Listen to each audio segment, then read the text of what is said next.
আজকের পর্বে স্বাগত সবাইকে।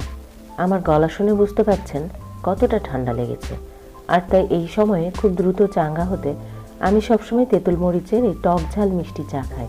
এই চা খেলে 15 মিনিটের মধ্যে অনেকটা ফ্রেশ লাগে। এটা খেতে যেমন মজার তেমন উপকারীও, আর তাই এই রেসিপিটি আপনাদের সাথে শেয়ার করছি। আশা করছি রেসিপিটি আপনাদের সকলের অনেক ভালো লাগবে। ভালো লাগলে একটা লাইক দিন আর সাবস্ক্রাইব করে আমাকে উৎসাহিত করুন।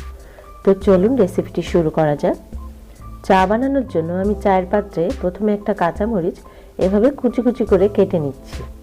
যেহেতু এখানে টক ঝাল মিষ্টি চা, তাই এখানে ঝাল দিতে হবে, তাই এখানে ব্যবহার করছি কাঁচামরিচ।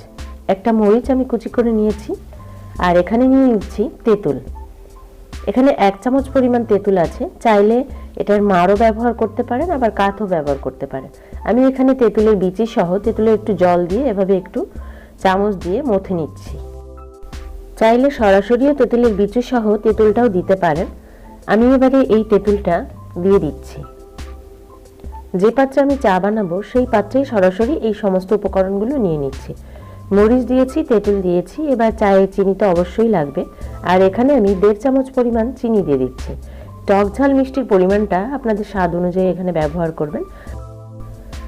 আর দিয়ে দিলাম 1 চামচ চা, আর দিচ্ছি 1.5 কাপ পরিমাণ জল। এবার একটু ভালো করে নেড়েচেড়ে মিশিয়ে নিচ্ছি, আর এই পর্যায়ে চুলাতে বসিয়ে ঠিক 2 বার বলক আসা পর্যন্ত ফুটিয়ে নিলেই টক ঝাল মিষ্টি চাটা একেবারে রেডি হয়ে যাবে। আর এই চাটা খেতে কিন্তু অনেক টেস্টি, আর এটা সর্দি, কাশি, জ্বর, ঠান্ডা, গলা ব্যথা এই সময় যদি এই চাটা খাওয়া হয় 15 মিনিটের মধ্যে অনেকটা ফ্রেশ লাগে। চাটা আমি ফুটিয়ে নিয়েছি, আর এবারে ছেঁকে নিচ্ছি।